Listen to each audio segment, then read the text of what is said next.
Muy buenas noches para todos. Qué rico encontrarnos una vez más en nuestro espacio de espiritualidad entre letras. A pesar de las conjeturas del tiempo y del espacio, estamos aquí y una vez más llegando a sus hogares y me alegra mucho poder encontrarnos para hablar de libros y del espíritu humano. Bienvenida, Tita, una vez más. Bienvenidos todos nuestros compañeros de gusto, de placer por el arte de leer, de interpretar, que es todo un arte, de disfrutar, hasta experimentar el placer y el gozo del aprendizaje o el solo disfrute de la estética de las palabras cuando leemos, pues es un arte, también se aprende a sentir ese gozo y ese placer, ¿no? Bienvenida Liz, Uli, gracias por estar otra vez conmigo. A ti, Tita, muchas gracias. Y es un segundo placer que podamos compartir el primer placer por las letras. Bueno, Liz, bienvenida y bien hallada. Hola, hola, hola a todos, buenas noches. En verdad, un honor estar aquí, siempre lo digo. Me uno mucho a lo que dice Tita, el arte de leer y creo que también el arte de disfrutar. A veces como que nos quitan el arte de disfrutar en las letras y en la lectura y creo que en este compartir también está el goce, el disfrute y como desde ahí también pues nos reconocemos, nos sentimos, lloramos, gozamos. Y bueno, qué bonito también compartir esto con ustedes. Así que gracias por estar aquí conectados, gracias a Julián, a Tita y a todas las personas que nos van escribiendo. En verdad, mil y mil gracias. Así es, Tita. Liz, pues me pego de lo que dijo Liz porque no sé, no ha salido nunca de manera natural en el programa que hagamos como recomendaciones, un poco de pedagogía para las personas que quieren inculcar en otros, porque suponemos que nos escuchan es los que aman las letras, pero algunos de ellos si son maestros, si son papá, mamá, inculcar el amor y por qué no hay el amor por las letras y por qué nosotros sí se dio. No se dio, no se ha dado pues en nuestro programa que nosotros hagamos esas recomendaciones, pero aprovecho que Lisa además trabaja en eso, en la promoción de la lectura, que aparte de ser teóloga, es bibliotecóloga. Entonces, hay algo que nos frena mucho, que nos entorpece cuando estamos pequeños para amar los libros y es la pregunta, ¿qué entendiste? Es como si fuéramos al cine, terminan, están en todos los créditos y la persona del lado, ¿qué entendiste? ¿Te gustó? No, con la película no preguntan, ¿qué entendiste? Pero ¿te gustó? A veces puede que pregunten, ¿la entendiste? Y ese tener que, pero si pensemos en nuestra sociedad, ese tener que producir esa lectura con un objetivo funcional, esto tiene que servir para servir para algo es que usted entienda, y servir para algo no es el placer, o sea, el placer no sirve. Entonces, por eso siempre nos ponen en ese plano funcional, y en el colegio es eso, ¿qué entendiste? No, no quiero decir que entendiste, quiero todavía estar llorando con la última página, me quiero devolver a la segunda, me da rabia por este protagonista, no, este no era el final, pero cómo se le ocurre a ese autor, pues déjenme sentir, pero siempre lo funcional está por encima de lo que es contemplar, admirar, experimentar placer, gozar. Entonces esa así brevemente es una pregunta que socava cualquier intento de iniciarse en el gusto por las letras. ¿Qué entendiste? Tita, y Pues me haces cinco acordar, preguntas de comprensión de lectura. No, tenía que leer el libro para comprensión de lectura. No, ya me dañaste, ya no vuelvo a leer. Esto era para me, me, comprender. Leer era para comprender. Ah, no, ya no vuelvo a leer. Horrible, horrible. Sí, sí, me sí, haces eso no. acordar, Tita, que hay una pregunta que a mí me hacen muy frecuentemente y es, ve, Juli, ¿y vos cómo te acordás de tantos libros que lees? Y yo digo, no, es que yo no me acuerdo. Ajá. Hay algunos que son memorables y que recuerdo porque me afectaron particularmente y hay fragmentos que me aprendo por lo importantes o lo lindos que fueron para mí, pero de todos los libros que leo no me acuerdo, ¿no? pues tendré una vaga idea de la historia, pero no me acuerdo. Y justo por esto, porque lo que están diciendo me hace acordar de Borges. Leer es una forma de felicidad. Ujú. Y leemos lo que dices, me parece que es muy importante. Pues hay un tipo de lectura que es lectura académica, que es crítica y tal, que necesita la concentración intelectual del todo, pero hay este tipo de lectura que nosotros estamos promocionando y que hacemos también entre nosotros, es una lectura mucho más sensible, más de lo que nos llama la atención, lo que nos mueve, aunque claramente aquí recurramos a la interpretación, al análisis, a la relación, bueno, ¿no? Eh, a todo este tipo de cosas es más una lectura sensible de lo que nos mueve, de lo que nos suscita y creo yo que también es muy importante valorar este tipo de lectura, sobre todo porque es un modo de felicidad y todos queremos ser felices. Sí, qué bonito. Sí, sí, me uno también a eso y esta sensación de, ¿y por qué dices eso? O sin entender, te mandan como un libro cualquiera y léelo, ¿y qué dice el autor? ¿Y por qué lo entiendes así? ¿Y esto cómo se relaciona con el área de español? Pues desafortunadamente eso hace que los chicos en su momento y también uno ya de grande diga, no quiero esto, esto no es opción, esto no es bonito, esto no es chévere. Cuando creo que leer te implica otras cosas. Leer no te implica responder por preguntas, preguntas dadas. A veces leer te implica más bien como una reflexión propia, o un quedarse quieto, y Hacerte preguntas, en hacerte a eso ti también mismo hay goce, preguntas. claro. Y es Deberíamos un hacer gozo una sesión sobre impresionante. eso. De Pero, hecho, miren que ha pasado mucho con varios libros que hemos trabajado aquí o que hemos recomendado, que entre nosotros, pero también nuestros escuchas decimos, ah, sí, eso me tocó leerlo a mí en el colegio, pero nunca me había dado cuenta de este tema. O no me había dado cuenta de lo bonito, de lo rico que era, sino hasta ahora, ¿no? Entonces, creo yo que esta también es una motivación para poner los ojos en otra forma de lectura que justo hace eso. Hay otras personas que me dicen preocupadas, es que yo no tengo mucha memoria, es que no me funciona para leer, es que yo me disperso mucho y justamente también para eso es la lectura, ¿no? Para, bueno, no sé, es una experiencia de vida que yo creo que ninguno de nosotros puede perder. es un estilo, es un estilo. Entonces ya el libro no te es ajeno, el libro hace parte de ti, es una exteriorización de lo que haces, de lo que piensas, de lo que sientes. Entonces, pues nada, Totalmente. eso Bueno, y es. hablando de este tema, no sé si les parece que presentemos el libro del que vamos a hablar hoy, Claro que sí. De que una, es de un una. libro que a mí me encantó cuando lo leí. No pude parar de leer y de leer y de leer. Y además creo que en sí mismo es una revolución de lo que consideramos como escritura. El libro que quiero traerles hoy para que comentemos es Rayuela de Julio Cortázar. Es un ícono de la literatura latinoamericana. De hecho, es uno de los más grandes del boom, no solamente por lo gordito, vea que aquí está ahí todo lleno de post-its, sino por lo que representó para la literatura. Se ajustaron, me parece que el año pasado, 60 años de su composición.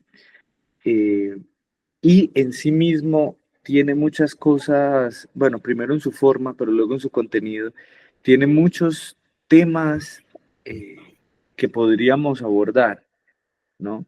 La novela filosófica, porque tiene mucho de filosofía, con un personaje divertidísimo que es como el alter ego de Cortázar, pero también del protagonista, que es Oliveira, ¿no? Y este alter ego se llama Morelli, y como reflexiones que van en torno a lo que va contando la historia. Bueno, quisiera empezar con un pequeño fragmento. Esta edición que yo tengo de Rayuela es la edición conmemorativa de Alfaguara con la RAE y tiene una cosa muy interesante para los ñoños de los libros y es que después del texto de la novela está el manuscrito del cuaderno con el que se compuso Rayuela, ¿no?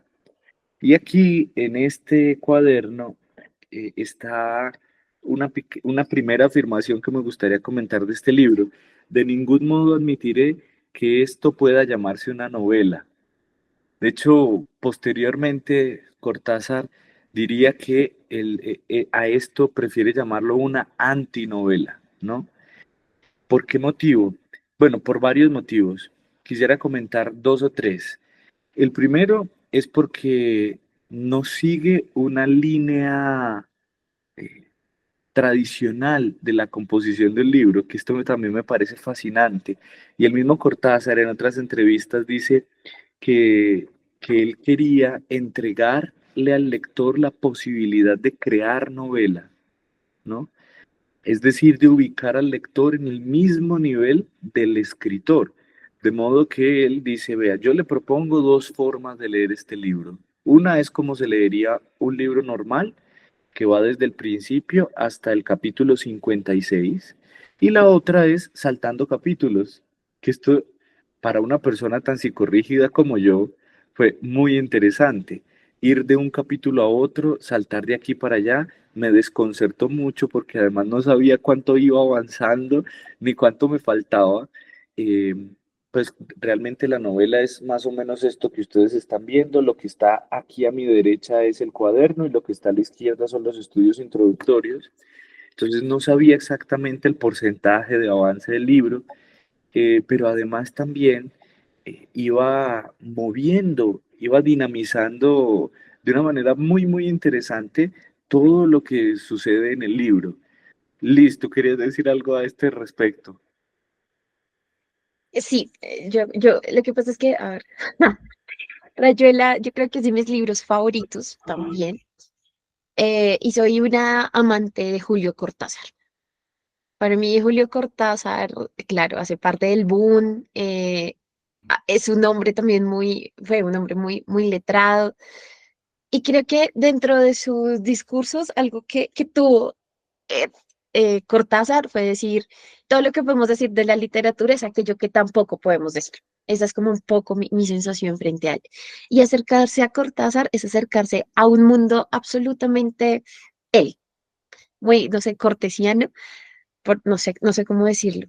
Entonces, parte del criterio el de las esperanzas, por ejemplo, tiene unos personajes muy marcados dentro de su mundo que es muy chévere. Yo no creo que sea importante o conocerlos de primera mano, pero sí que nos van abriendo como el panorama de decir, Cortázar, ¿por qué es Cortázar casi? ¿Por qué Cortázar es tan importante para la literatura latinoamericana, por ejemplo, pero también para la literatura universal? No estamos hablando aquí de cualquier sujeto, estamos hablando de uno de los grandes, uno de los que Borges dijo, este señor la tiene clarísima, fue uno de sus primeros lectores, por ejemplo. Y algo muy lindo con Rayuela, yo creo que Rayuela me lo leí unos 3, 4 veces, nada, ya no me acuerdo, la verdad. Y Rayuela es un juego, eso es el encanto de Rayuela. Rayuela es un juego. Claro, es una antinovela porque no pensamos en el hilo narrativo, capítulo 1, capítulo 2, capítulo 3, pero Rayuela es eso, es un juego. Y como juego es un libro que nunca vas a terminar de leer. Por eso, quien se acerque a él también tiene como la posibilidad de hacerlo desde lo que quiera, desde donde quiera empezar y hasta donde quiera terminar. Desde donde quiere ser la tierra hasta donde quiere que sea el cielo, que eso me parece también muy bello. Es una imagen muy bella que utiliza Cortázar en función de la rayuela. Es decir, de dónde empieza dónde empieza el suelo y cuál es el cielo. Y no solamente es en términos de estructura, que eso también es valiosísimo, sino que la historia en sí misma arranca desde el piso, desde lo más arrastrado, si se quiere, para terminar en un cielo que yo creo que no todos queríamos llegar hasta ahí, por ejemplo. Entonces creo que vamos a tocar una novela maravillosa y una novela que tú dices, pone al lector al mismo nivel del autor porque decide hasta dónde quiere llegar, cómo lo quiere hacer, de qué manera, cuál es el juego que quiere jugar con Cortázar, Me literalmente. Eso es encanta. un Y poco. además también, Liz, no sé si tú sabías de este dato, existe una cosa que se llama el Rayuelomatic. Lo he escuchado, lo he escuchado. Que se trata, porque, bueno, además de que, de que Cortázar propone dos formas de lectura del libro, él dice, también lo pueden leer como ustedes quieran, en el orden que quieran, ¿no? Sí. Y en Viaje al Mundo, ¿cómo es? Es Viaje otro al mundo libro en de, 80, Viaje al mundo en 80 algo. sí, sí, es otro libro de Cortázar, que se llama Ya Vuelta al miramos, Mundo en pero 80 viajes, creo que es, exacto, pero algo ya, así, creo ¿no? que sí, sí, Habla, ya sé. creo que se llama así, Vuelta al Mundo en 80 viajes, ¿no? Bueno, dice, y entonces ahí habla de un instrumento para leer Rayuela, ¿no?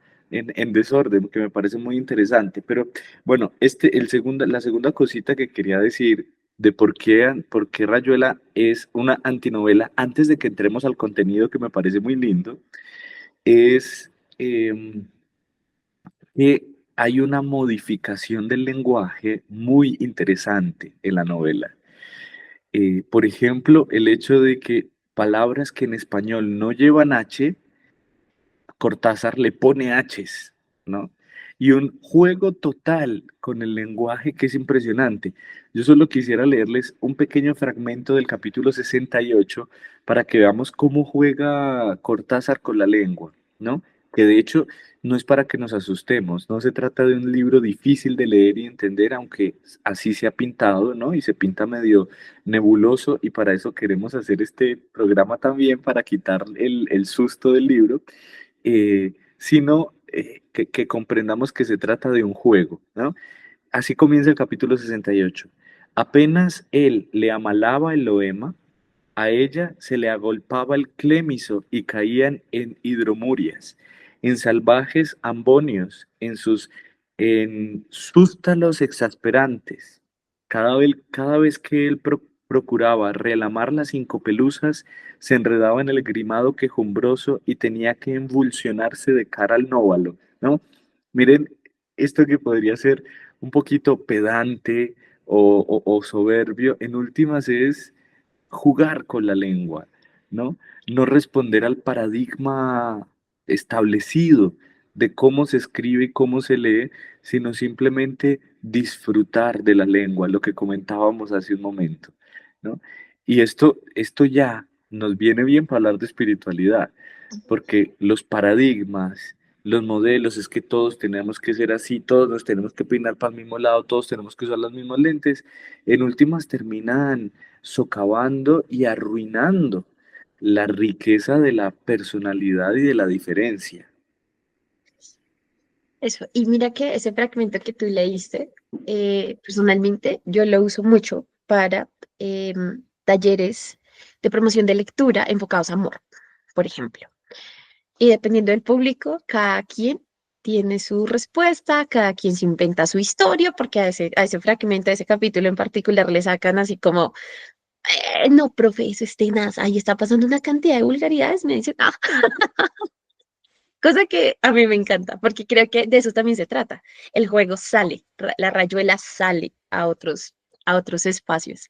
Y es muy bonito el hecho de que el lenguaje te permita, no solamente es una única historia, ¿no? Por el libro, es decir, aquí está la historia, sino que es una historia, como hemos venido hablando en capítulos anteriores, que se va tejiendo también con las experiencias de personales que tiene el lector. Y Rayuela permite ese tipo de elementos. Además de que el uso del lenguaje es curioso, también hay unos, ahí va a haber como algunos capítulos donde es que creo que vale la pena es acercarse, unos capítulos donde vas a encontrar dos géneros, dos historias entrecruzadas, entonces uno dice, bueno, ¿y este señor en Ay, qué juega? ese capítulo es muy lindo. Este capítulo es Hay un precioso. capítulo que ahora no recuerdo el número, Es que es una línea 71, es una 27. historia, ¡Ay, las no! líneas No puedes impares decir son el una historia. truco. Ah, perdón, bueno, no puedo decirlo, pero ya lo dije. Y es impresionante porque tú no lo descubres hasta que empiezas a leerlos. Es otro juego, ¿no? Y claro, yo tuve que hacer marcas en el libro para saber qué era lo que tenía que leer y para leer las dos historias. Y esto es otro tema muy lindo, que Cortázar en medio de su historia va metiendo cuento, va metiendo reflexión filosófica, va metiendo carta, va metiendo metaanálisis de la misma novela y me parece fantástico, que es es el primer punto que quisiera comentar, porque claro, Rayuela tiene tantos temas que realmente no sabría por dónde empezar, entonces quiero empezar como por el título, ¿no? El primer título pensado para este libro no era Rayuela, era Mandala, porque el interés de Cortázar con el libro era ir hacia el centro. Y ojo en donde estamos, el programa en el que estamos, ¿no? El interés de Cortázar era ir hacia el centro y era hacer que su personaje principal, que es Horacio Oliveira, fuese de afuera hacia adentro. Pero luego dijo, no, no es de afuera hacia adentro, es de abajo hacia arriba. Por eso Rayuela, de la tierra al cielo, que es un poco lo que tú estabas comentando, Lisa, ahorita, que no le di continuidad para hablarlo ahorita, ¿no? Es esa idea de poder trascender, de poder ir más allá y de poder superar el propio horizonte, que de hecho ahí es donde termina en punta la novela, ¿no? No voy a hacer ahorita spoiler, ¿cierto? Pero en el 56 pasa una situación muy particular Sí. y es que no sabemos exactamente qué es lo que pasa con Oliveira, ¿no? Tiene una afectación de salud, no lo voy a chismosear, aunque esté que se me sale, lo tengo aquí en la punta de la No, no, lengua, no, no. ¿no? Es el truco, ese es el juego. Aquí estamos jugando Eh, también. pero realmente no sabemos exactamente qué pasa, pero sí logramos percibir que Oliveira ha trascendido, es decir, que algo en él ha cambiado de modo que ve el mundo de manera diferente. Oye, es que creo que ahí, yo creo que en algún momento lo comentábamos, ahí sí arranca, o es decir, uno podría entrarse al tema de ver y que ver estos ojos físicos ya quedan cortos. Es que eso es lo que le pasa al personaje principal. Es decir, esto ya no es como la única condición para que yo te vea, porque todo refleja a la maga, que es el segundo personaje, o si se quiere, el personaje principal de la novela, en el que se centra parte de la historia. Es que es curioso lo que dices, es verdad, de hablar de Rayuela como de un tema particular es muy complejo porque maneja todos los géneros en un solo libro, por todo lo que implica, pues el juego finalmente. El juego tiene una cantidad de matices y Cortázar lo trata de plasmar muy bien en el libro.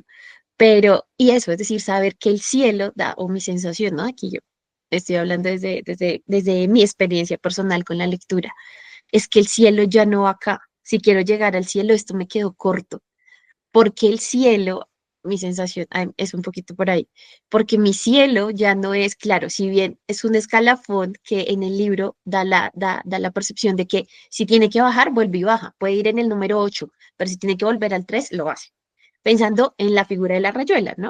Como nosotros también la tenemos.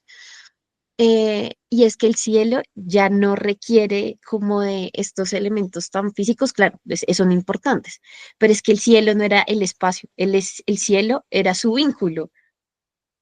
Y creo que ahí radica como el camino, yo no sé si es su vida, pero si el camino, el tránsito que hace, porque porque de todas maneras el tipo reconoce que está como en la miseria, esa es mi sensación al final del libro. Y es que es maravilloso. Yo no he hecho ninguna sinopsis del libro ni he contado un poco de Ay, qué se no, trata. Pero justo es este camino que estamos contando, es la historia de dos personas que se aman, Horacio Oliveira y la maga, ¿no? Que de hecho la maga tiene por nombre Lucía, pero hay que leer varias veces para descubrir el nombre de la maga, ¿no? Y esta maga tiene un hijo que se llama Rocamadour, eh, que me den licencia de decirlo en francés, ¿no? Y la mayor parte de la novela transcurre en París, ¿no? y Eh, vas a aclarar, ¿no? Es París, pero cortesiano, es decir, de eh, Cortázar. Ese el París París no de es el París Cortázar. de ahora, exacto. Claro Es un que si París tú que vas a se inventa. París podrías encontrar varios lugares de la Rayuela, pero es el París de Cortázar.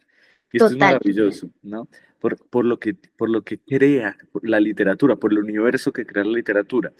Y finalmente, bueno, en el capítulo 28 pasa una crisis horrible que me gustaría que comentáramos un poquito, eh, y es porque es un debate ético muy interesante sobre el tema de la verdad, que de eso quisiera que comentáramos una palabrita un poquito más adelante.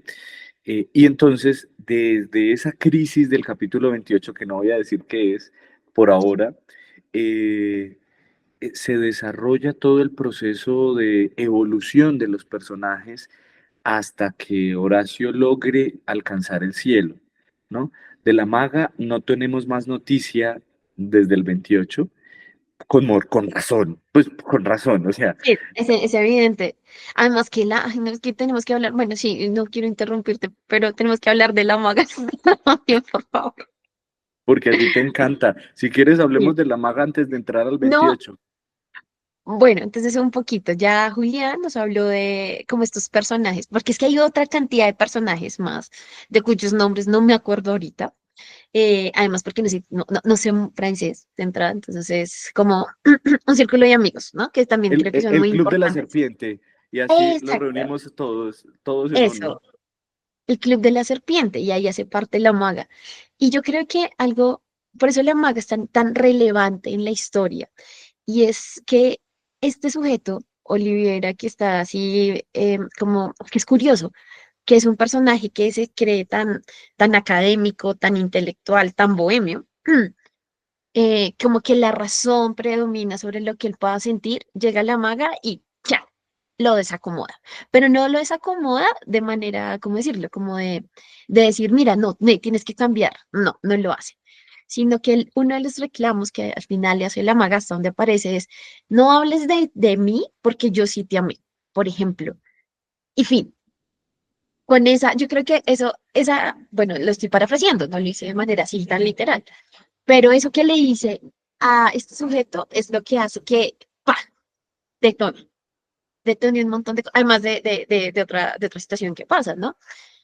Eh, pero es ahí donde esa sensación de querer salir del suelo, entendiéndolo siempre en el juego, siempre es importante pensar en el juego, hace que empiece a moverse. Porque da la sensación que este tipo no quiere moverse de ahí. Es decir, yo sigo pensando en mis libros, sigo pensando en mi vida bohemia parisina, en, en el buen vino, en el de no pienses así, piensa mejor, no eres tan lógico para pensar, porque esa es un poquito mi sensación. No, o sea, es decir, no lo hice así, ¿no? Es decir, aquí yo inventando, pues no inventando, poniéndolo en mis palabras. Dale, Es estoy que, lo que es que estás me haciendo. encanta, se nota que este libro nos gusta muchísimo, ¿no? No hemos parado de Sí. hablar, pero es que mira que me gusta mucho lo que estás mencionando del personaje de la maga, porque entre Oliveira y la maga hay una tensión que existe en todos nosotros. Y creo que mucho más en personas como tú, como Tita y probablemente como muchos de nuestros escuchas. Y es la tensión entre lo intelectual y lo afectivo. Ay, Oliveira, sí. que es absolutamente intelectual y que en principio no acepta nada en su mundo que no se explique a través del mundo lógico. Y luego la maga, que es una mujer absolutamente afectiva y que todo lo juzga por vía afectiva, ¿no? Este es un tema muy lindo, sobre todo porque tiene que ver también con una tensión absolutamente humana, que no, Exacto. que no desdice nada, ni dice que uno sea mejor que el otro. Al contrario, creo que valora los dos juntos y pone en evidencia que los dos son necesarios para ir adelante en la vida. Y mira que eso también lo pensaba un poco cuando de las tantas veces que he leído Rayuela, que también hay una historia bien particular. Yo llegué a Rayuela con mucho miedo, y me demoré, yo creo que más o menos unos 5 años en terminarlo la primera vez que lo leí. Pero eso me parece muy bello también en el camino espiritual, ¿no? A veces pensamos que solo lo que racionalizamos sobre Dios y sobre lo que yo creo que es bueno para Dios, con eso me quedo. Y resulta que muchas veces en nuestro camino, siempre le hemos dicho, somos peregrinos, tomando un poquito también parte del título de peregrinos del absoluto. Y a veces pensamos, no, es decir, aquí todo tiene que pasar, lo bueno, lo malo, lo sensato, lo legal, lo legítimo está acá en mi cabeza. Y descuidamos también otro tipo de sensibilidades, es decir, a veces lo lógico, lo que damos por lógico, pues no necesariamente resulta ser tan bueno para los demás.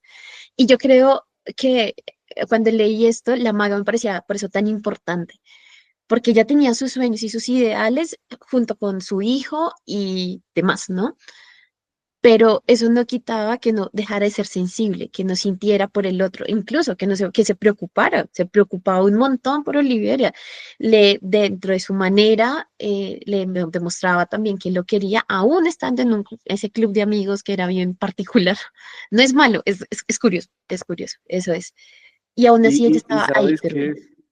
que, Liz, perdóname, qué emoción, hablar de este libro me emociona mucho. Eh, eh, Hace unos días estábamos celebrando a Santa Teresa de Jesús y tiene un versito, un verso no, un pequeño fragmentito en las cuartas moradas que creo que es muy iluminador a este respecto. Ella dice, lo que más os mueva a amar, eso haced, porque la Eso cosa no es, está en pensar mucho, sino amar mucho. Ojo, que no es desdecir de la razón. no, No, de hecho, Teresa fue la primera en buscar letrados, en querer que sus monjas y sus frailes fuesen muy letrados, pero en últimas, creo que la dinámica del Rayuela, no sé si tú tienes la misma percepción o si Tita tiene la misma percepción, es la maga intentando empujar o sacar a Oliveira del mundo meramente lógico, racional, para llevarlo al mundo de lo sensible. Y esto es fascinante. es Porque en eso. últimas es de nuevo nosotros hacer esta experiencia. Está bien la lógica, es muy importante, es lo que nos caracteriza como seres humanos, pero también tenemos otra característica que nos describe y que esto es una opinión personal, es lo que más nos identifica como seres humanos, es el hecho de amar, De de acuerdo. esta sensibilidad que está aquí moviéndose. Sabes, eso me parece muy lindo porque creo que también, o bueno, ahorita hablando aquí contigo y recordando parte de lo que he leído, creo que en términos de lo que esto nos puede aportar a nuestro camino espiritual, a nuestra vida espiritual, es la maga nunca se queda callada. Es decir, ella llora, ella también como que hay unos momentos en los que ella se aparta porque como para no discutir, pero cuando tiene que decirle las cosas, se las dice. Y yo creo que eso también es muy importante. Dentro de nuestro camino espiritual está, si se puede, en la medida de lo posible, nombrar las cosas. Y no, no para discutirlas o pelearlas, sino porque la claridad va a hacer mucho bien. Yo no estoy diciendo que sea la verdad, ¿no? Pero una claridad entre dos personas que tienen cualquier tipo de vínculo, amistad, noviazgo, lo que sea, es muy sano.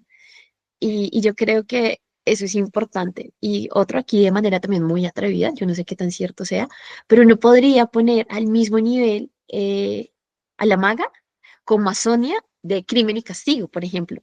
Finalmente son ellas quienes van empujando con su sensibilidad, con lo que son, creo también, van empujando a que estos hombres vayan reconociéndose de otra manera, a que sus imaginarios no se eliminen, eso es imposible, pero sí creo que es una vuelta así, una interiorización de por qué hice lo que hice, por qué digo lo que digo, como no para juzgar, sino eso, volvemos, sigue siendo siempre un camino. Y creo que estas dos mujeres, pensando en términos de intertextualidad, yo no sé si sea lo más adecuado, pero dan esa misma sensación, van empujando, van llevando. Y siempre desde una sensibilidad que no pasa exclusivamente por la razón y el discurso académico, sino por su forma de vida. Y eso Mm. sería algo muy bonito a nivel cristiano. No, y sabes, Liz, que yo sí me atrevo a llamarlo verdad. Yo sí ¿Será? me atrevo, sí, claro, mira, que es justo lo que ha pasado en el Evangelio de estos días en la misa. Jesús cantándole la tabla a los fariseos y escribas y mostrando cuál es la verdad de sus intenciones, de sus motivaciones, de su forma de vida. Y esto me parece a mí simplemente fascinante, porque justo el tema de la verdad está vinculado con el tema de la libertad. No sé si Ay, Liz, déjame hacer un poquito de spoiler del capítulo 28, por favor, para hablar de este tema que es tan interesante.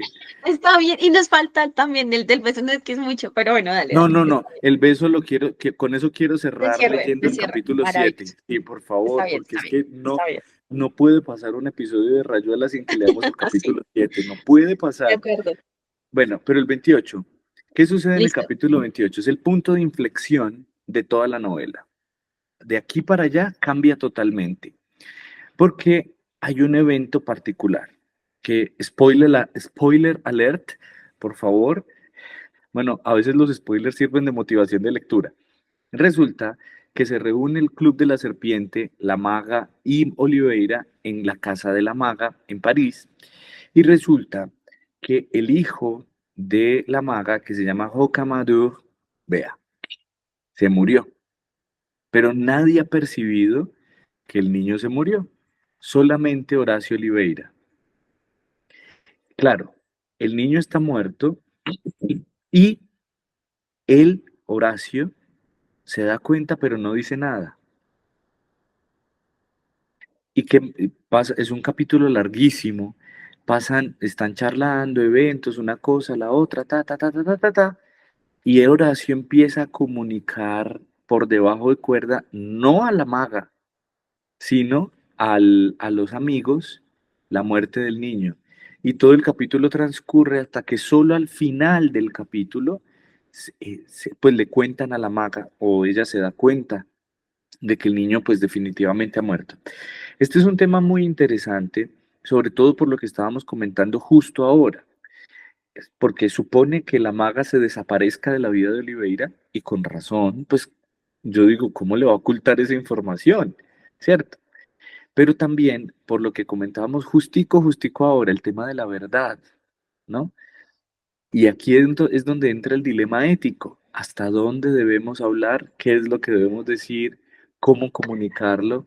Siempre tenemos que hablar. Y vuelvo al tema del Evangelio, que ahí ya sale mi opinión a la palestra. Conoceréis la verdad y la verdad os hará libres.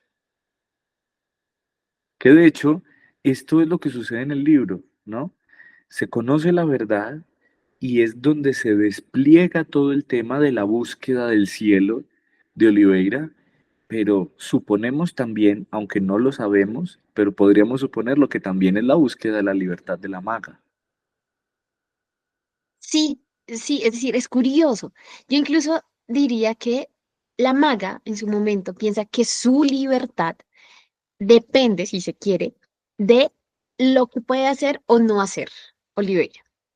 Porque, es decir, ella siempre pues cuida a su bebé, que ya se sabe que está enfermo, como en términos narrativos de la novela se percibe eso, pero finalmente, es decir, ella está muy atenta a lo que pueda decir Oliveira sobre ella, entre esas, cómo cumplir sus sueños, si no estoy mal, porque ella tampoco ella no es de París, eso es importante aclarar. Ella, si no estoy mal, después uno lo va entendiendo, es uruguaya dentro de la novela. Entonces, claro, es decir, como que ella piensa que su libertad está ahí. Y con lo que hace este sujeto de no avisar, de no contar, incluso es terrible, porque se muere el niño y él lo que hace es que se va, porque no es capaz de asumir lo que vio y no decirle a ella. Y se pierde durante muchos días, que es lo más caótico del caso. Él no está en el velorio ni en el entierro del niño, sus amigos sí, pero él no. Y cuando vuelve, pues ella ya no está. Y esas, ¿quién uno podría aquí también quedarse? Como finalmente uno a quién en Dios, a quién pone en el lugar que le toca a Dios, por ejemplo.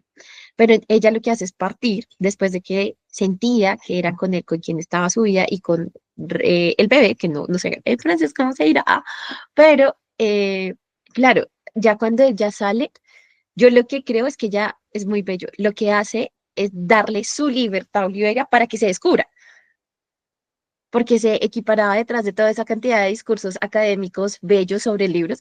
Aquí nosotros todos olivera, no mentiras, no tan así, pero sí, sí, como escondiendo. Y cuando ella se va, ¿qué pasa? Esa libertad que ella soñaba y pensaba en él y con él, ya, es decir, está también como la posibilidad de tu vida y todo por no decir Ya, sí, perdón. Y no es que me encanta lo que estás diciendo, Liz. Lo más impresionante es que aquí es donde comienza la búsqueda maga, pero si queremos hacer una meta lectura, pues también en últimas es la búsqueda de su propia libertad. Entonces, Oliveira viaja al sur de América, a veces da la impresión que fuese en Argentina, otras veces en Uruguay, buscando a la maga, pero en últimas tratemos de ser un poquito analógicos en esto. Lo que está buscando Oliveira eh, es volver a esta tensión bonita del amor, ¿no? Es la búsqueda del amor que lo saque de su lógica de comprensión, ¿no? Que lo saque de su estructura de vida. Está buscando su trascendencia. Y aquí Ay, es donde, Liz, ¿tú quieres decir algo? eso que dices es muy lindo, porque en esa búsqueda de trascendencia, en esa búsqueda de volver a la atención del amor que tenían entre la maga y pues él, se da cuenta que ahí es donde detrás la radicalidad de ver distinto, de que estos ojos no le bastan para verte como yo quiero, es necesario cerrar los ojos, dice, si no estoy mal, si no estoy mal, algo así, es que no tengo el libro acá, pero se da cuenta que esa atención no la logra solamente con esto, la busca, y hay un momento en la historia donde casi él piensa que todas las mujeres son la maga y la confunde y crea ahí un vínculo rarísimo con uno de sus mejores amigos y con la esposa de él, pero pues no pasa nada finalmente. Pero empieza a verla y se da cuenta que estos ojos no bastan. ¿Por qué? Porque ya ve con otros ojos. Esa tensión del amor la ve y yo creo que más que verla, la vive, la contempla, la necesita. Y eso es muy importante. Necesitamos y somos, dirían algunos. Finalmente también somos esas tensiones de amor, no somos seres racionales o somos más seres amorosos en el buen sentido de la palabra. Necesitamos Y, de y amor, es que necesitamos ver. esto me gusta mucho porque podría pensarse en clave de relación obsesiva, de este man loco buscando a la maga, atravesando continentes, pero realmente lo que encontramos aquí, que creo yo que es una búsqueda espiritual auténtica, es buscar al amor, buscar el lugar en el cual él se supo absoluta y definitivamente amado, más allá de lo que él era, más allá de sí mismo es donde él se supo amado. Y en ese sentido, creo yo que se corresponde, guardando las proporciones, por supuesto, con la búsqueda de Dios que nos propone, por ejemplo, San Juan de la Cruz, ¿no? O O sea, creo yo que realmente le puede pasar a María Magdalena, por ejemplo, la búsqueda del exacto. amor. Y para verlo no necesitaba estos ojos. ¿A dónde te escondiste, amado, y me dejaste con gemido? Como el Esto. siervo huiste habiéndome herido, salí tras ti clamando y era sido. Que es un tema de la espiritualidad muy importante cuando no podemos empezar la vida espiritual sin antes percibir un toque de amor. O sea, empezar por la justicia, empezar por la culpa, empezar por el pecado, significa quedarnos estancados ni siquiera en el comienzo, ¿no? Es necesario tener una experiencia de amor, que esto lo dice muy lindo Benedicto XVI en la carta encíclica Spes Albi, hablando de una santa muy linda que es Santa Vaquita, ¿no? Es saberse y sentirse absoluta y definitivamente amado por encima de las limitaciones, por encima de la vulnerabilidad, por encima del pecado. Y cuando somos tocados por esa experiencia de amor, que es analógicamente lo que sucedió entre Oliveira y la maga, entonces necesitamos emprender un camino en búsqueda de más amor de ese que hemos experimentado, ¿no? Y ahí es donde empieza y arranca el cántico espiritual. ¿A dónde te escondiste, amado, y me dejaste con gemido? Y otros versos maravillosos. Ay, ¿quién podrá sanarme? Acaba de entregarte ya de vero y no quieras enviarme ya más mensajero que no saben decirme lo que quiero, ¿no? Esto es impresionante porque en últimas me parece a mí, siendo muy atrevido, claro, que la búsqueda de Oliveira es una búsqueda auténticamente espiritual y profundamente espiritual. Es la búsqueda del cielo de la rayuela, de la trascendencia, del amor, en Eso es, últimas. eso es. Y por eso es lo lindo, es decir, es decir, claro, en términos del lenguaje siempre se pregunta como el dónde, ¿no? En un lugar, siempre hay un dónde queda el cielo. eh, pero la sensación, ahorita que estabas contando estos elementos también desde textos considerados propiamente espirituales, el asunto es que esto va más allá de solamente ese lugar. Implica la pregunta, implica la búsqueda, implica el camino y tiene infinidad de matices, no solamente son espacios, es la vida en sí misma, que eso es lo maravilloso también. Y el camino que él hace es curioso, ¿no? A veces uno no suele pensar que sea como escalafonado. Uno dice, no, siempre es circular, siempre es importante. Y aquí lo que hace es, estás desde el suelo, en el suelo, trata de llegar al cielo. Y para llegar a eso no es fácil, tampoco, ni siquiera en el juego. Ay, Tita, perdónanos que nosotros nos hemos tomado más que la palabra. No, maravilloso, yo estoy escuchándolos porque es que a mí, yo digo, los escuchas sentirán con seguridad que sienten el mismo placer que siento yo de escucharlos. Es que para mí es una bendición la formación de ustedes, pero también la mirada de ustedes, porque podrían no tener una formación. Yo, Rayuela, un libro que incluso no tengo ninguna obra de Cortázar, ya en alguno cambio mío de país exactamente fue, pues, mi biblioteca desapareció un poco. Entonces yo nunca lo volví a conseguir, pero Cortázar obviamente por el boom latinoamericano fue de los autores esos no obligados en el colegio, eso no lo ponían a leer, sino de los que éramos los pseudointelectuales de la época, pensemos años 80, pues entonces ¿quién no se iba a leer Rayuela? Entonces, claro, cuando ustedes conversan, a mí llegan porque me da pesar que ni siquiera puedo tener el libro pues para mis señalizados, aunque en esa época yo señalizaba menos los libros. Entonces, claro, los escucho y hay en mí pues toda una reminiscencia, pues quien no leía Cortázar no era culto, quien no leía Rayuela, porque además pues es la segunda novela, apenas casi que Cortázar se conoce por Rayuela, ¿cierto? Se conoce, la primera no me acuerdo cuál es, pero yo sí quería como relacionar por el programa que tenemos y porque otra de las coincidencias que se nos dan, porque el regalito que es lo que me toca a mí hoy y el autor, yo digo, pero ¿cómo puede ser que siempre se nos dan las cosas? Siempre se nos dan las cosas en esa unidad. Y yo quiero resaltar la forma de Rayuela.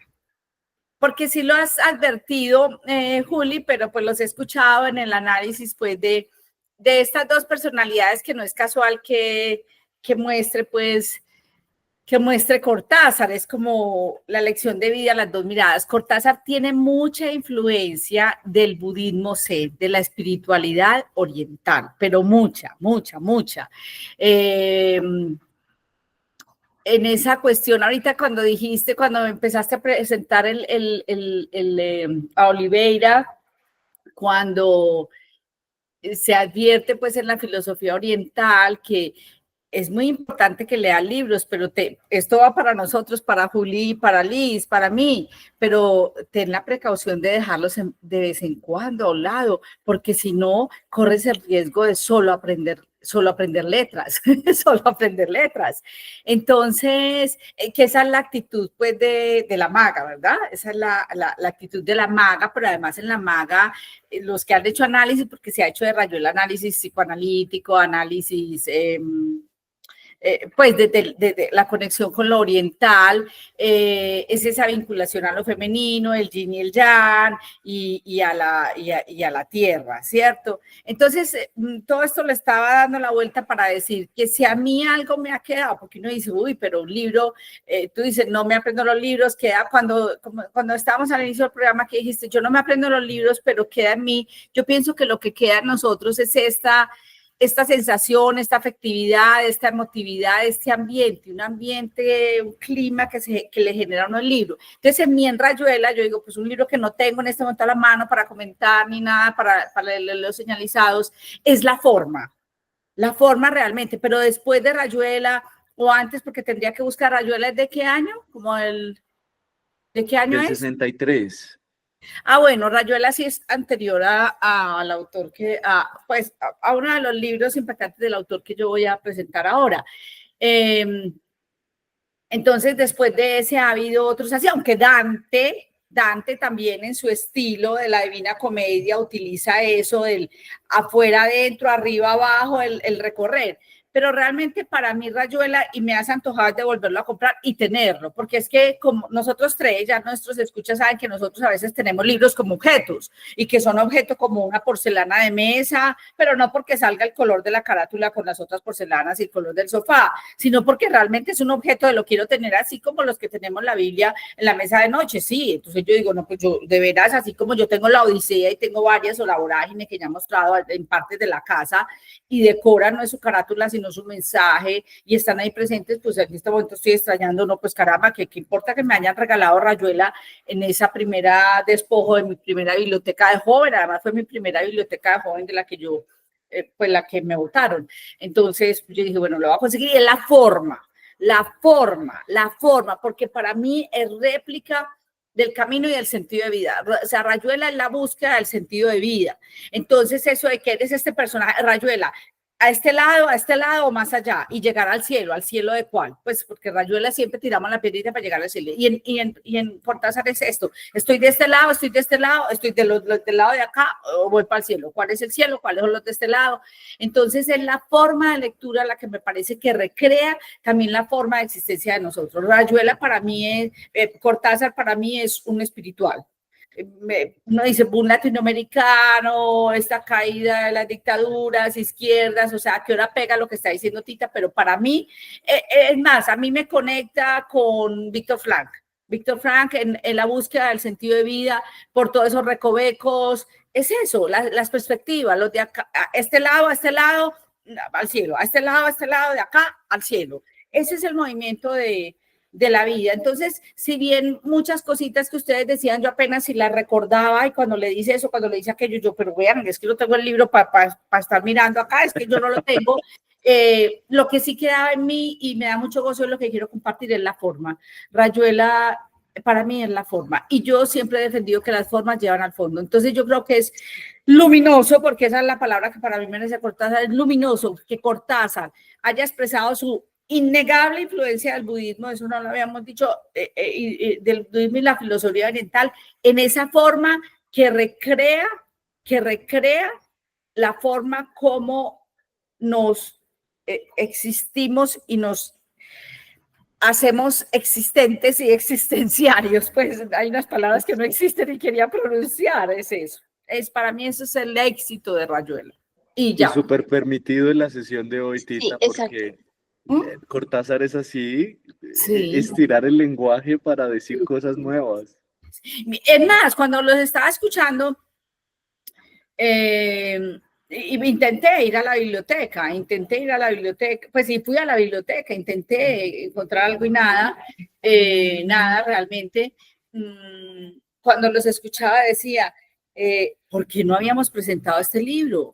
Pero es como esos obligados, pues que no, yo decía, ay, donde se nos hubiera olvidado esto, el programa no queda completo, pero uno cómo no va a presentar Rayuela en un podcast de estos, ¿cierto? Sí, sí, sí. Pero bueno, no importa, aquí igual nos van saliendo más libros. Yo siempre falta como, y falta este, y este, y este. Siempre falta. Bueno, se nos ha ido el tiempo. ¿Les parece si cerramos esta sección con la lectura del capítulo 7, que es un poema en prosa? Sí. Bueno, yo es que fui un descarado. Yo lo fui leyendo y lo subrayé todo y luego le hice circulito al número 7 porque este es de los que hay que leer siempre. Es de lectura obligada y casi que de aprender de memoria. Bueno, son 2 párrafos, apenas 5 puntos, 20 y pico de comas, pero solo lo voy a leer y ya está.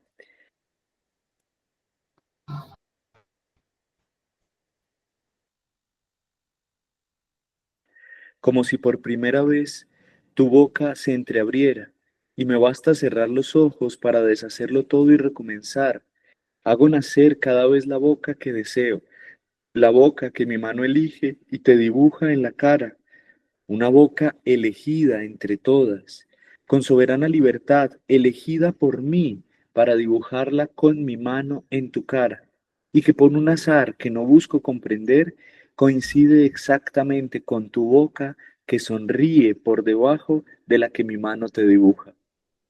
Me miras, de cerca me miras, cada vez más de cerca, y entonces jugamos al cíclope. Nos miramos cada vez más de cerca y se superponen, y los cíclopes se miran, respirando confundidos. Las bocas se encuentran y luchan tibiamente, mordiéndose con los labios, apoyando apenas la lengua en los dientes, jugando en sus recintos donde un aire pesado va y viene con un perfume viejo y un silencio. Entonces mis manos buscan hundirse en tu pelo, acariciar lentamente la profundidad de tu pelo, mientras nos besamos como si tuviéramos la boca llena de flores o de peces, de movimientos vivos, de fragancia oscura.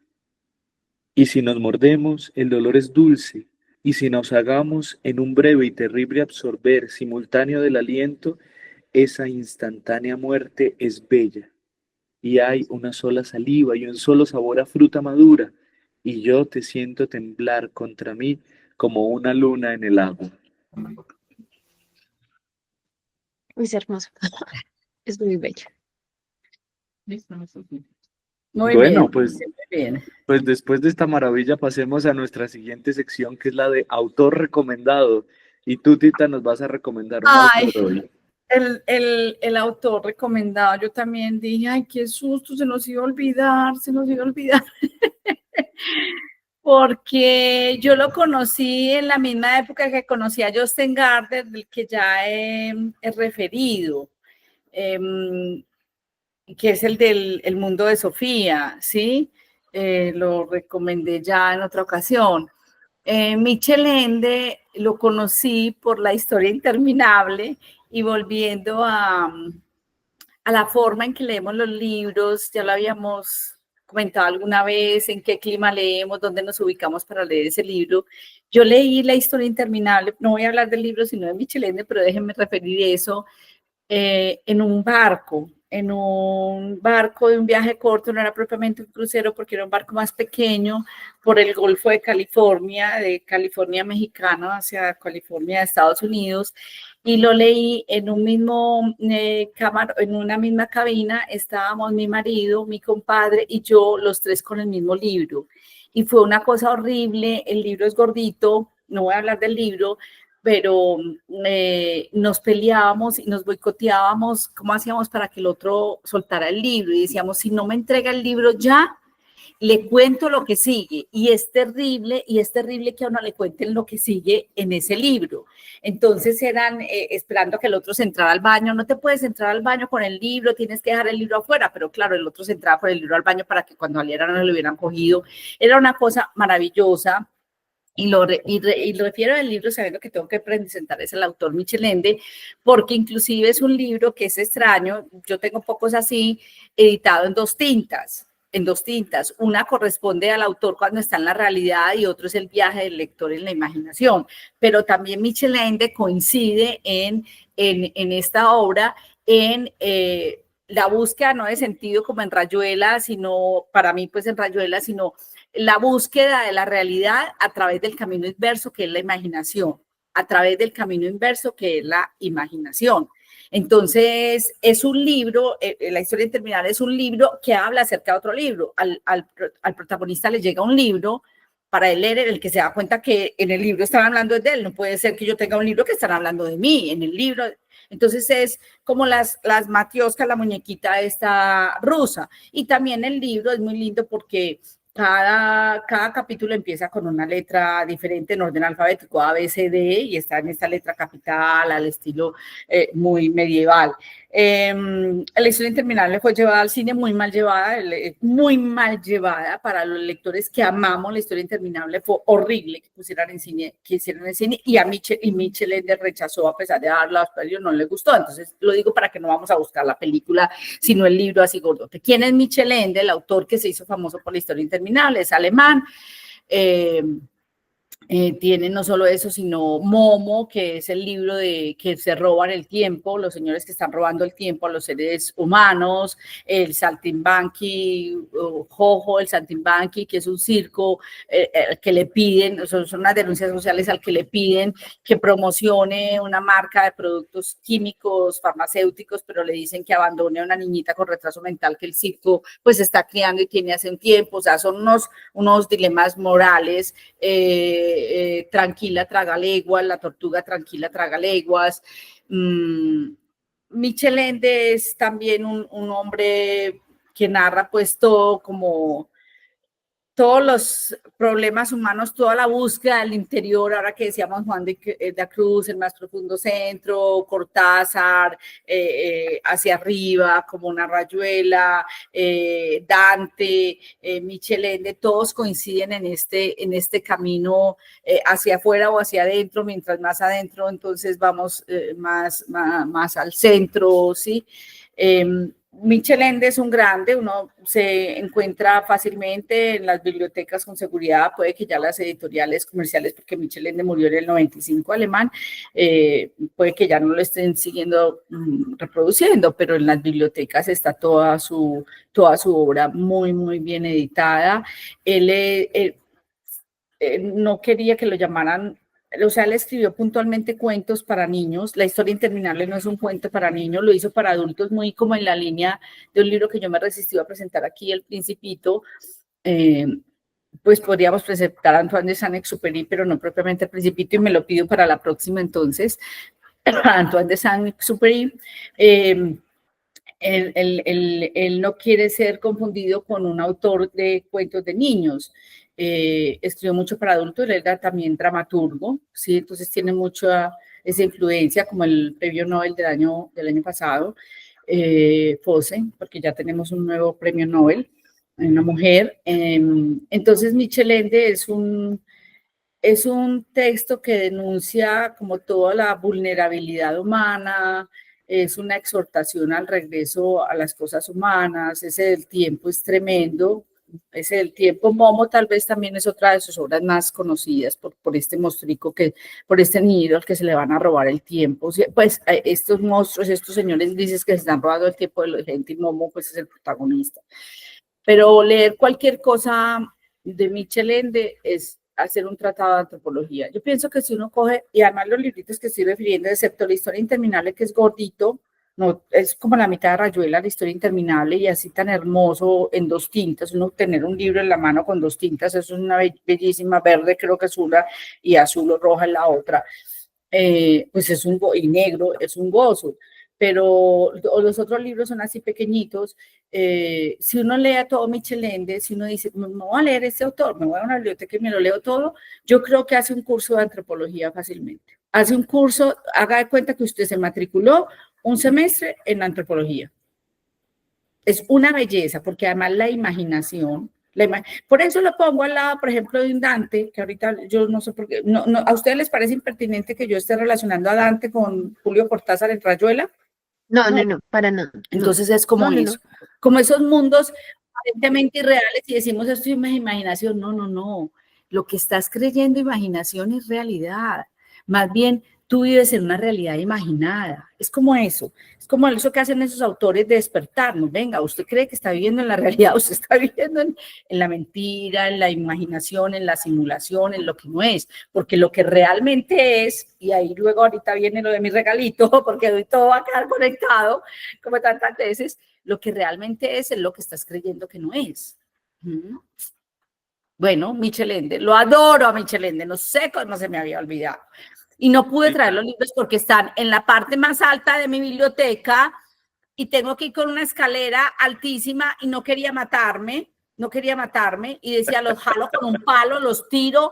Es terrible porque ya mi biblioteca, esa biblioteca de literatura, porque está en la biblioteca de literatura infantil, subsección, Liz, yo no soy bibliotecaria, pero en mi biblioteca de literatura infantil está Michel Ende, pero subsección literatura infantil, que no es y que es pura filosofía, así se llama esa subsección de mi biblioteca de literatura infantil, estar arriba. No, yo decía, no, me voy a matar por venir y mostrar aquí, yo no tengo todo lo de Michel Ende, pero sí tengo unos 6 o 7 libros de ¿sí? Tita, Bueno, qué maravillosa recomendación. Yo sí, no conocía a Michel Sí, Ende, yo ya tampoco. lo averigüé, y los libros que se pueden comprar son a ver, que aquí los tengo, Adi, la y Momo, la están tortuga, todavía, ¿cuál? ¿Cuál? no, la historia No, interminable ese es pues el primero, la historia interminable. y Momo. Ah, no, pero hay más, la tortuga tragalengua se consigue, la tragaluz también se consigue, el jojo, porque, bueno, puede que yo los haya comprado en México, porque yo conocí a Michel Ende estando en México. Ahí sí no sé, pero hoy con aquellas plataformas que te traen libros de todo el mundo, es fácil. Y en las bibliotecas debe estar, pero por favor, Liz, un taller en tu fundación de lectura sobre la historia internet, pero para adultos. Este es un libro como El Principito. Esos no son libros para niños. Somos a los adultos los que Gracias. tenemos el problema. Somos los adultos los que tenemos que leer El Principito. Somos los adultos los que tenemos que leer la historia interminable. Es un niño no está metido en el problema. Un niño es sano, Maravilloso. nosotros somos los enfermos. Es que ser Sí, adulto es irse enfermando. de acuerdo. Madures, váyase pudriendo. Es que madure, o sea, cuando Totalmente. era adulto, váyase pudriendo. Yo estaba sano cuando era niño, ahora estoy en putrefacción. Adulto, adulterado, adulto y adulterado, más o menos por lo mismo. Soy un adulterado adulto. Bueno, Liz, Ay, Tita, gracias. Sí, igual se yo nos también les pasa el estoy leyendo tiempo, mística y bibliotecas también ahí. Eso está pendiente, no lo he olvidado. se nos está pasando el tiempo y ya, Liz, para que nos recomiendes un librito el día de hoy. Sí, a ver, estas sesiones en verdad creo que son las más complejas para mí, regalo y libro. Hoy yo tenía otro libro pues para presentarles, pero me quedé pensando y dije, esto vale la pena comentarlo todos con todos. Entonces, mientras los escuchaba, opté por cambiar. Y voy a seguir muy en continuidad también con lo que nos decía Julián, y es que les voy a recomendar este libro de Julio Cortázar. Fue mi primer libro de Julio Cortázar, Casa Tomada y otros cuentos. Si bien hablamos hoy desde la novela, que es Rayuela, Cortázar también fue un muy buen cuentista. Y en este librito lo que hace es que tiene casi que sus primeros cuentos, nos presenta sus primeros cuentos, entre esos, uno de sus más famosos, Casa Tomada. Hay otros tantos acá maravillosos que van narrando, si se quiere, en algunas entrevistas que él daba, van narrando cómo fue su vida en la juventud y en la niñez. Es un libro relativamente corto, lo quiero mucho realmente, creo que hasta se lo presté a Julián en su momento, yo no me acuerdo si tú lo tuviste o no. Sí, de Eh, hecho el cuento de Casa Tomada lo leí de ese libro que tienes en tus manos.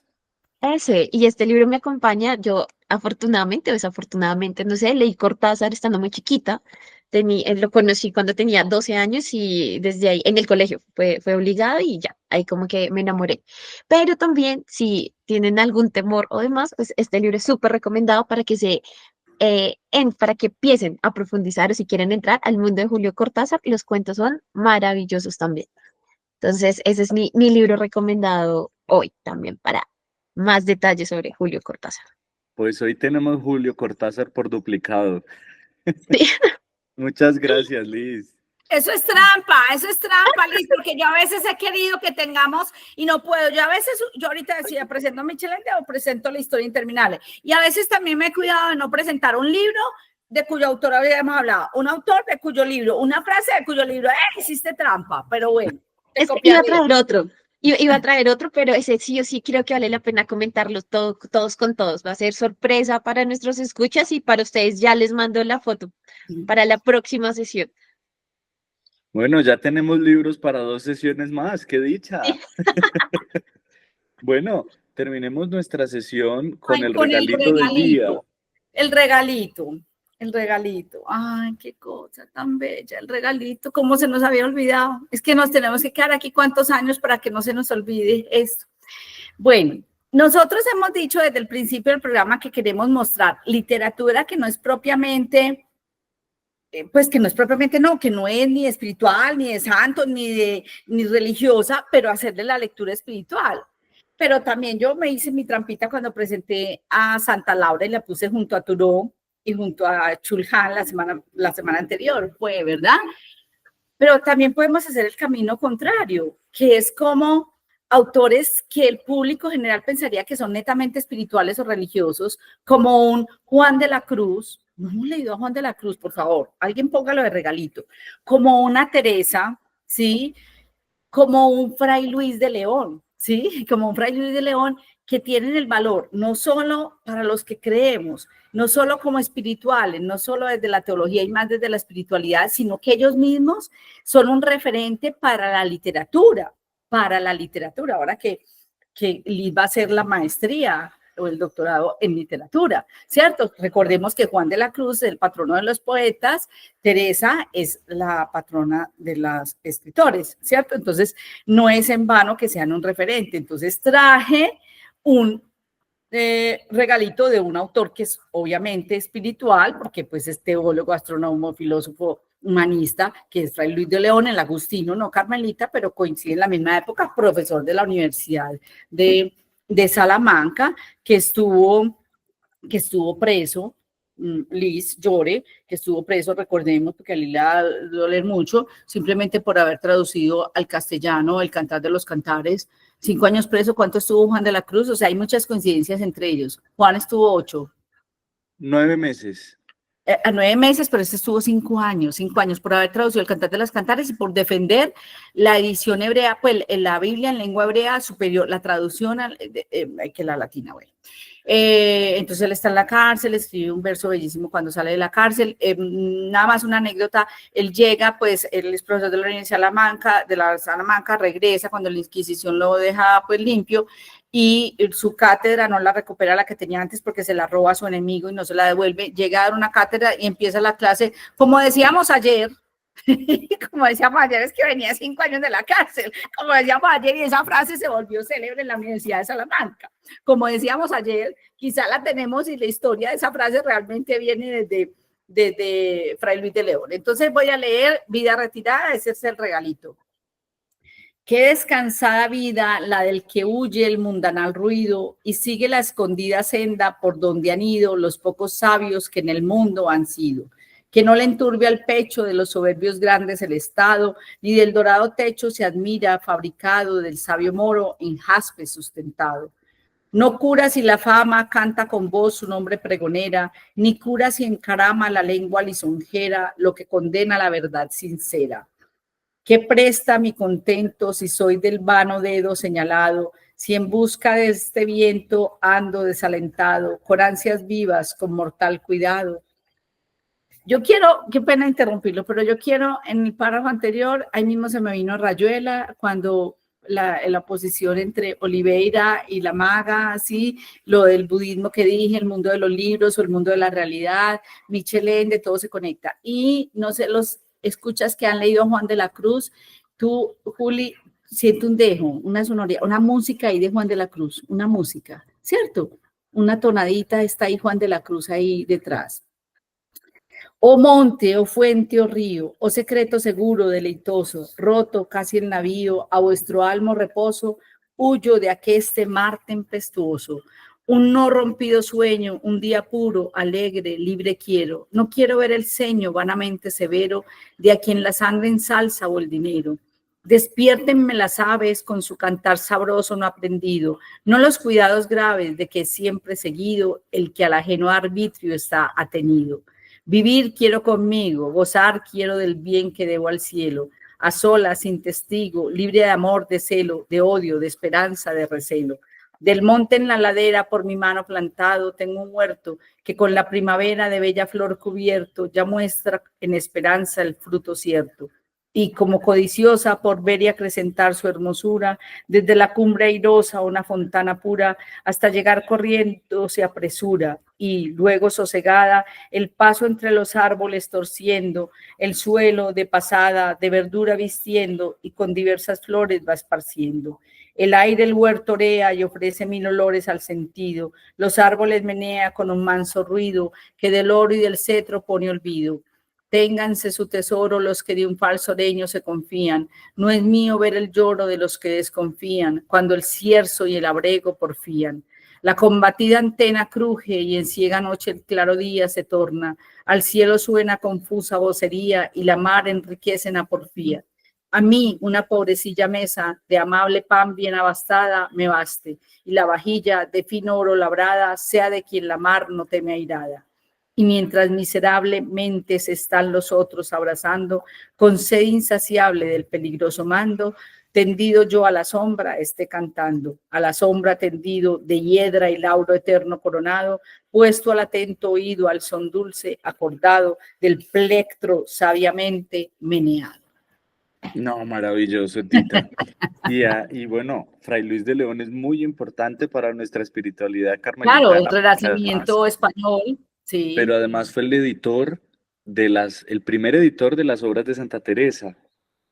Y también hay unos teóricos que dicen que San Juan de la Cruz tuvo una fuerte influencia de Fray Luis de León al momento de la composición, porque probablemente lo conoció en Salamanca.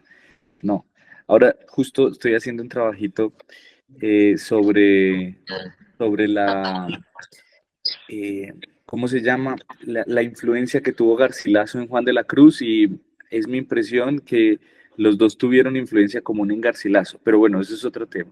Qué fantástico regalo, Tita, nos has dado, te agradezco un Pero como montón. todo se cuadró hoy, pero es que este programa estuvo bellísimo, todo quedó tan conectado y uno piensa, los separados que no están separados, lo distinto que no es tan distinto, es una rayuela la vida, ¿no? Es una rayuela, los de aquí, los de allá, aquí abajo, para el cielo.